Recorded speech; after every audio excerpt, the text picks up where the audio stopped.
Morning students. बच्चों, ये आपकी इंग्लिश की वर्कशीट नंबर 17। ये क्लास 8th के लिए है, ठीक है। और डेट क्या है? 23 नवंबर 2020। बच्चों, यहाँ पे हम 8th क्लास की आपकी बुक की एक न्यू पोएम स्टार्ट करेंगे। इस पोएम का नेम है द लास्ट बार्गेन। ये आपकी बुक से ली गई है। इसको आप अपनी बुक से पढ़ के इसमें कोशिश करेंगे। सबसे पहले आपको बच्चों अपना नेम लिखना है और फिर आपको अपने क्लास टीचर की जगह पे अपने सब्जेक्ट टीचर का नेम यहाँ पे लिखना है। बच्चों, ये जो पोएम है इसमें जो पोएट है वो अपने जो उसके साथ गठित होता है उसके बारे में यहाँ पे उसका वर्णन कर रहा है। तो आओ हम इसको स्टार्ट करते हैं। एक वीडियो के द्वारा हम इसको समझने की कोशिश करते हैं। कवि सड़क के किनारे घूम रहा था। वह चाहता था कि उसे कोई काम पर रख ले। कम एंड हायर मी, आओ और मुझे काम पर रख लो। I cried while in the morning, सुबह के समय मैं चिल्लाया। I was walking on the stone paved road, मैं पत्थर की सड़क पर चल रहा था। Sword in his hand, the king came in his chariot, हाथ में तलवार थामे हुए राजा अपने रथ से आया। He held my hand and said, उसने मेरा हाथ पकड़ा और कहा, I will hire you with my power. मैं तुम्हें अपनी ताकत के बल पर काम पर रखूंगा। But his power counted for naught. लेकिन उसकी शक्ति मुझे महत्वहीन जान पड़ी, इम्पोर्टेंट नहीं लगी।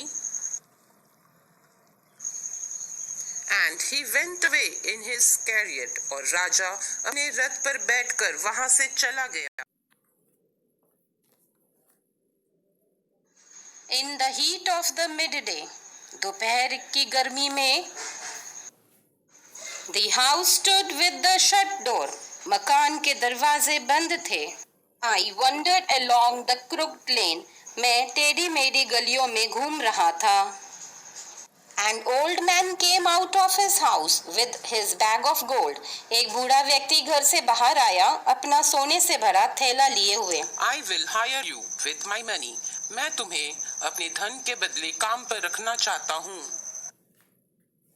He weighed his coins one by one, उन्होंने अपने सिक्कों करके तोला। But I turned away. लेकिन मैं मुंह फेर कर वहां से चल दिया। हाँ, तो बच्चों आपने देखा इस वीडियो के द्वारा कि जो पोएट है उसे किस तरीके से राजा जो है अपनी पावर के बदले हायर करना चाहता था, या फिर जो बूढ़ा आदमी उसके पास आया था वो किस तरह से अपने सोने के सिक्कों के बदले उसको खरीदना चाहता था, लेकिन जो पोएट था उसने इन सब को मना कर दिया। अब इसके बाद क्या होता है वो हम नेक्स्ट वीडियो में देखें। अगली वर्कशीट में हम इसको कंटिन्यू करेंगे। तो बच्चों, अब इस जो आपने ये स्ट्रेंजा पढ़े हैं इसके ही रिलेटेड आपको नीचे कुछ क्वेश्चंस करने हैं, तो उनको स्टार्ट। हाँ, तो बच्चों फर्स्ट क्वेश्चन है द किंग स्वॉर्ड सजेस्ट, मतलब जो उसकी किंग की जो तलवार थी वो उसका किससे कंपैरिजन किया गया था, तो वो पावर को शो कर रहा था अपनी, है ना। जो राजा था वो उसको कह रहा था कि मैं आपको अपनी पावर के बदले आपको हायर करूँगा। तो इसका आंसर बी सही है, तो आपको बी पे टिक लगाना है।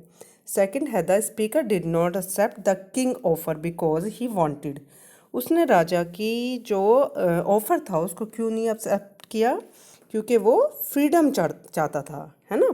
मनी नहीं चाहता था, वो फ्रीडम चाहता था। तो इसका राइट आंसर क्या है? ए। इसके बाद third question, what do you understand by the word no, इसका आंसर है नथिंग, ठीक है। फिर है question number 4, why were the houses shut, घर क्यों बंद थे। आपने उस स्ट्रेंजर में देखा है क्योंकि घर इसलिए बंद थे क्योंकि वो बाहर बहुत गर्मी थी। The houses were shut because it was very hot outside, तो इसका बी आंसर सही है। फिफ्थ है which word in the poem means thought deeply, तो इसका आंसर है बच्चों इसका आंसर है पाउंड। इसके बाद है question number 6, what did the speaker do when the old man weighed his coin one by one, ठीक है। उसको वेट क्यों कर रहा था और उसके बाद क्या हुआ था। इसका राइट आंसर है ही टर्न अवे, है ना। इसके बाद है बच्चों सिक्स क्वेश्चन को दोबारा करते हैं बच्चों। What did the speaker do when the old man weighed his coin one by one? What did the speaker, उसने क्या किया, do when the old man, जब जो ओल्ड मैन था वो सिक्कों को एक के बाद एक गिन रहा था, वेट कर रहा था उसका, तोल रहा था उसको।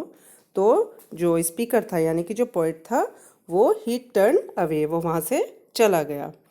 तो बच्चों ये क्वेश्चन आंसर आपको करके अपनी वर्कशीट में अपने ग्रुप पे सेंड करने हैं।